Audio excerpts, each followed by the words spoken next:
আমি এমন একটা জায়গা রেনোভেট করতে এসেছি যার থেকে বেশি অভিশপ্ত এবং বিভীষিকাময় স্থান ওদের কাছে আর দুটো নেই।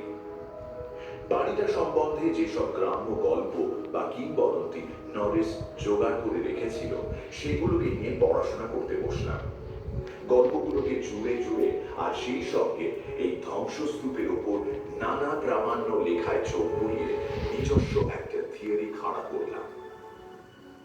আমার যুক্তি অনুযায়ী এখন যেখানে এক্সেম প্রায়রি অবস্থান করছে, বহু শতাব্দী আগে সেখানে একটা প্রাগৈতিহাসিক মন্দির ছিল।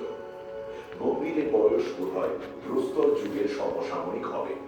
শোনা যায় বেশ কিছু সুপ্রাচীন রহস্যময় তন্ত্র অনুষ্ঠান ওখানে হতো, যা নিয়ে কিছু অস্বস্তিকর রটনাও আছে।